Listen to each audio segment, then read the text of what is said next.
بالله من الشيطان الرجيم بسم الله الرحمن الرحيم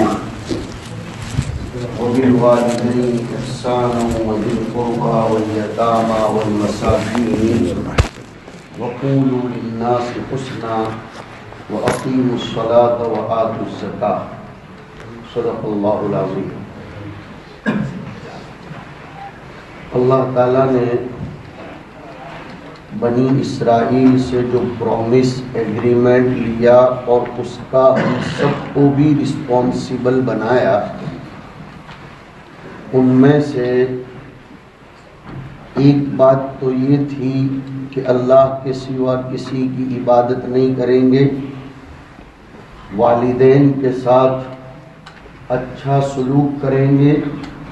تیسرے نمبر پر اللہ تعالیٰ فرماتے ہیں کہ رشتہ داروں کے ساتھ اچھا سلوک کیا جائے۔ رشتہ داریوں کی عام طور پر 3 قسمیں ہیں۔ اسلام 3 قسم کی رشتہ داری کو قبول کرتا ہے، اس کی سفارش کرتا ہے، اور وہ 3 قسم کی رشتہ داریوں کے حقوق نبھانے کی تاکید اور تلقین کرتا ہے۔ یہ سمجھنا چاہیے ہمیں۔ 3 kinds of relationship۔ نمبر 1، باپ کے واسطے سے، باپ کے سہارے سے چلنے والی رشتہ داریاں، جس کو ہم ددیالی رشتہ کہتے ہیں۔ چاچا، پھوپھی، دادا اور دادا کے بھائی، ابا کے بھائی، یہ باپ کی طرف سے چلنے والا ریلیشن شپ ہے۔ دوسری قسم ریلیشن شپ کی ہے ماں کی طرف سے چلنے والی ریلیشن شپ، جس میں ماموں ہے۔ اب یہ انگریزی زبان عجیب ہے، چاچا کو بھی انکل، ماموں کو بھی انکل، اس کے پاس دونوں کے لیے کوئی الگ لفظ ہی نہیں ہے، جبکہ عربی زبان میں دونوں کے لیے ڈیفرنٹ ورڈ ہے۔ چاچا کو عمن بولتے ہیں اور ماموں کو خال بولتے ہیں، پھوپھی کو عمتن بولتے ہیں۔ اب اصل میں مصیبت یہ ہے کہ یہاں کی جنریشن کو چونکہ ماموں اور چاچا دونوں کو انکل ہی بولیں گے، تو کبھی کبھی یہ بچے بڑے ہونے کے بعد نہیں سمجھتے کہ what is the meaning of uncle. This is my mother's brother اور مائی فادرس مدر، آئی ڈونٹ نو، بس ہی از uncle, I know only this انف کہ دس از انکل۔ نہیں میرے بھائیوں، ہمیں بتانا چاہیے اپنے بچوں کو کہ چچا کے حقوق کیا ہیں۔ حدیث شریف میں فرمایا کہ uncle is equal to father, چاچا یہ باپ کا درجہ رکھتا ہے۔ بلکہ آپ کو میں سناؤں، ہماری کتابوں میں ملتا ہے کہ لڑکی کے نکاح کرنے کی اتھارٹی کس کس کو ہے؟ لڑکی کا نکاح کرنے میں ولی اور وکیل کون کون بن سکتا ہے؟ Number 1 per authority of marriage daughter کا سب سے پہلے اس کا باپ ہے۔ اگر اس کا باپ نہ ہو تو پھر اس کا چچا ہے، اس کا دادا ہے، دادا، چچا، اس کا بھائی، پھر ماموں وغیرہ کا نمبر آتا ہے۔ ورنہ باپ کی طرف کی رشتہ داریاں ان کو پہلے نمبر پر حق حاصل ہے، اور اسی لیے چچا کو جیسے میں نے ذکر کیا باپ کا درجہ دیا گیا ہے۔ عام طور پر آج کل ہماری سوسائٹی میں اور کمیونٹی میں ایک کمپلین یہ چلتی ہے کہ وہ ہمارے حقوق ادا نہیں کرتا تو ہم اس کے حقوق کیوں ادا کریں؟ وہ بھی کلیئر کر دوں آج۔ حدیث شریف میں فرمایا لیس الواصل بالمکافی،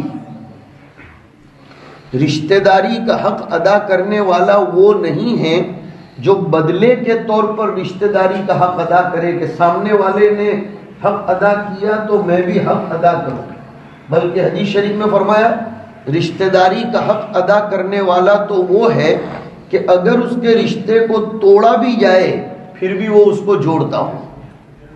اور اس کی فضیلت کتنی بڑی ہے میں آپ کو بتاؤں، بہت زبردست فضیلت بھی ہے اور بہت زبردست وعید بھی ہے۔ ایسا نہیں سمجھنا چاہیے کہ ہم رشتہ داری کا حق ادا نہیں کریں گے تو کچھ ہونے والا نہیں ہے۔ حدیث شریف میں آتا ہے کہ رشتہ داری اینڈ ریلیشن شپ یہ اللہ تعالیٰ کے عرش کے اوپر لٹکی ہوئی رہتی ہے۔ بخاری شریف کی بہت زبردست روایت کہ ریلیشن شپ کو اللہ تعالیٰ وہاں ایک شکل دیتا ہے، وہ عرش کے ساتھ لٹکی ہوئی رہتی ہے پرماننٹ، اور دعا کرتی ہے۔ کون؟ رشتہ داری ریلیشن شپ دعا یہ کرتی ہے، من وصلنی وصلہ اللہ ومن قطعنی قطعہ اللہ۔ بہت زبردست بات ہے، جو مجھ کو جوڑے اللہ اس کو جوڑے، اور جو مجھ کو توڑے اللہ اس کو توڑے۔ حدیث شریف میں دو چیزیں آئی ہیں جوڑ کی دعا کرنے کے لیے، محبتیں پیدا کرنے کے لیے۔ آج کل لوگ محبتیں پیدا کرنے کے لیے تعویذ ڈھونڈتے رہتے ہیں کہ کچھ پڑھ کر دو، کچھ شکر پھانک کر دو، کچھ گڑ اور سویٹ یا مٹھائی پھانک کر دو۔ حدیث میں فرمایا دو چیزوں کو جو جوڑتا ہے اللہ اس میں جوڑ پیدا کرتا ہے۔ دو چیزوں کو، نمبر ایک رشتہ داری، اور نمبر دو صف کو جوڑنا، صف جوڑنا۔ حدیث کے الفاظ ہیں من وصل صفا وصلہ اللہ ومن قطعہ قطعہ اللہ۔ جو صف کو جوڑتا ہے، صف کو جوڑنے کا کیا مطلب؟ گیپ نہیں رکھتا۔ کچھ لوگ کیا کرتے ہیں، دیر سے آتے ہیں اور جلدی نکلنے کی خاطر ادھر ہی کھڑے ہو جاتے ہیں، ادھر جگہ ہوتی ہے، ادھر اسپیس ہوتی ہے اس ایریا میں، پھر بھی ادھر کھڑے رہتے ہیں تاکہ جلدی نکلنا۔ حدیث شریف میں منع کیا گیا ہے کہ نہیں، اگر پہلی صف میں ادھر کی سائڈ پر جگہ خالی ہے تو مکروہ ہو جائے گی نماز اگر آپ سیکنڈ صف میں ادھر سے صف شروع کرتے ہیں۔ ہمیں اس کا اہتمام کرنا چاہیے، اس میں ہماری طرف سے بہت بھولیں ہوتی ہیں۔ دیکھو میں ایک بات بتاؤں، ہمارے گھروں میں، خاندان میں، کٹمب میں، برادری میں، میاں بیوی میں، بچوں اور ماں باپ میں جو ٹوٹ پھوٹ ہو رہی ہے نا، اس کی وجہ خالی وہ نہیں ہے جو ہم سمجھتے ہیں، کسی نے کچھ کروا دیا، کسی نے کر دیا، نہیں۔ حدیث شریف میں تو یہاں تک فرمایا کہ اگر تم نماز کی صف میں آگے پیچھے کھڑے رہو گے تو تمہارے دلوں میں ٹوٹ پھوٹ پیدا ہو جائے گی۔ حدیث میں صاف فرمایا، یعنی نماز کی صفوں میں اگر تمہارا سینہ دوسرے کے سینے سے آگے ہو گیا، حدیث شریف میں سینے کا لفظ ہے، چیسٹ۔ کیوں؟ اسٹمک تو کچھ لوگوں کا بڑا بھی ہوتا ہے، کچھ لوگوں کا چھوٹا بھی ہوتا ہے، تو کسی کا اسٹمک آگے بھی ہو سکتا ہے جو لوگ موٹے ہیں، اور جو پتلے ہیں ان کا تو اسٹمک پر ڈیپینڈ نہیں کرتا، چیسٹ۔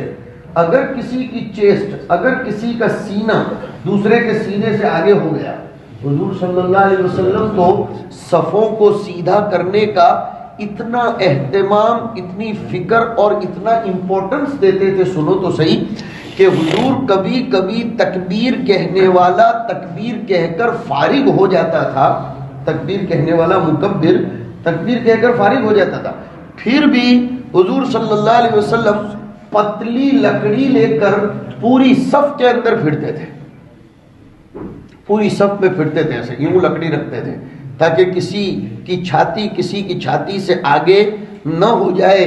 کیوں؟ کیا فرمایا؟ لا تختلفوا فتختلف قلوبکم،